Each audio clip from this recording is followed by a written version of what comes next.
Coach. We'll go to Jen, then Graf. Coach, I won't cost you any money by asking about that no call at the end. Instead, I'll ask you the play call. Was that what you wanted to see bled to BI to Z?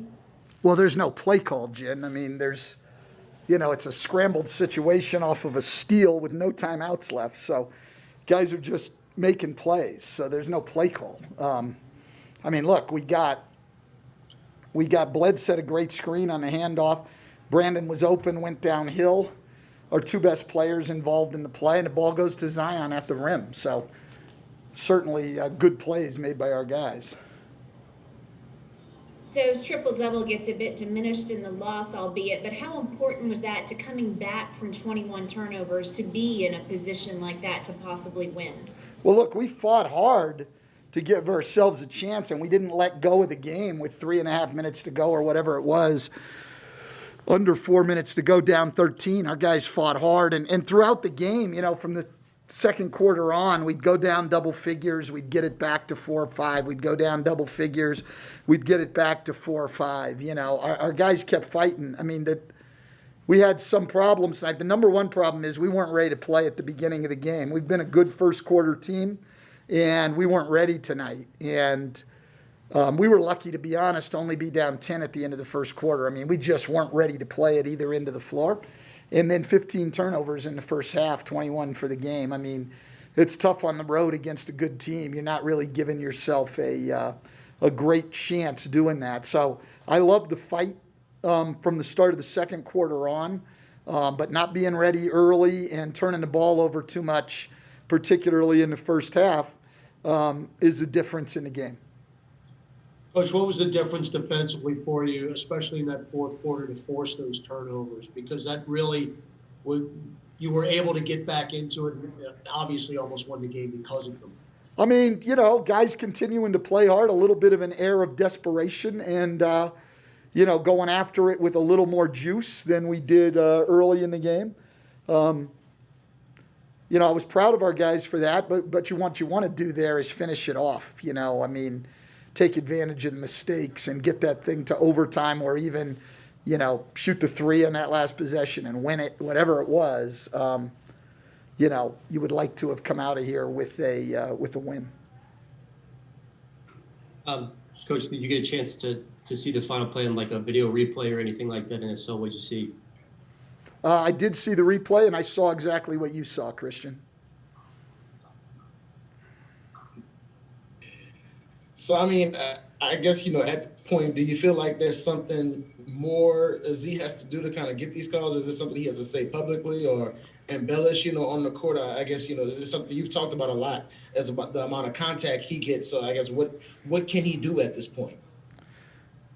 Well, he doesn't flop, and he doesn't, yell and scream at the referees. And he gets to the free throw line a lot. And, I've had referees say to me, how many free throws has he shot? Like, it's a stupid question. It doesn't matter. Like, call it every single time he gets fouled. That's all your job is. It's not a matter of, well, he shot 8 free throws or he shot 10 free throws. There's nights he should shoot 20. So call it. That's all. Just call it. And what more does he have to do to get those calls? I mean, I don't know. That's a great question. I do think strength gets punished in this league a lot more than quickness. If you're able to go through contact a little bit, it's called differently. If you fall down every time you're hit or you flop, you get calls. I mean, that's just the way it is. It's not just Zion. That's just the way it is. Hey, Stan, did you get any sort of on-court explanation from the officials as to why there was not a call on that? I saw you talk, and I didn't know if they gave you any explanation.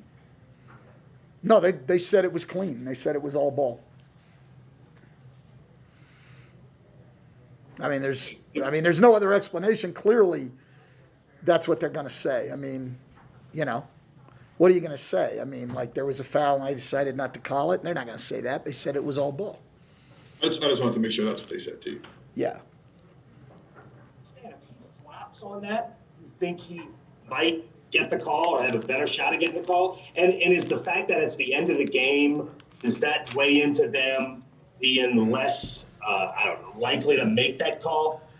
I don't know about that now because we fouled Russell Westbrook at the end of the game in Washington, and they made the call. We fouled Damian Lillard at the end of the game in Portland, and they made the call. So clearly there are situations in which they'll make that call at the end of games. I mean, this is maybe a stupid question, but should he be flopping more, or at least, some semblance of a flop, or is that just not going to be in his DNA? I cannot imagine going to a player and telling him to start flopping. I can't imagine that that's what you have to do. I could never bring myself to do that with a player, but it is frustrating to him, on some of the calls, but what are you going to do? I mean, you keep going. We needed to play the game better. That's what we need to focus on. Like, we had some things maybe go against us down the stretch, but listen, 21 turnovers, and, we didn't make enough plays to open people. A lot of our turnovers came because we were trying to force the ball into tight spaces instead of throwing the ball to open guys. We were really, really unselfish and trusted each other in the Clipper game. Not quite as much tonight. So what we need to do is correct what we can correct. And so your questions are on the last call and trying to bait me into a comment that'll cost me a lot of money. But we can't control any of that. What we can control is how we play the game, and we need to play it better. I appreciate the fight. I thought the fight was great down the stretch. And we didn't let go of the rope at all, which was great. But we got to play the game better. We've got to make better plays for each other. Yeah, you mentioned the turnovers, especially in the first half. I guess, what do you think was the cause, some of those mistakes, especially in the first half? Well, I thought that we were holding on to the ball a count too long almost all the time instead of drawing the defender and make the pass. I don't think we moved real well without the ball. We had chances where they were in passing lanes, and instead of cutting, we just stood there and floated. We put ourselves in some tough situations because we didn't move, we didn't space the floor well, and we didn't pass the ball on time. All right, thank you, Coach. Okay. Appreciate your time.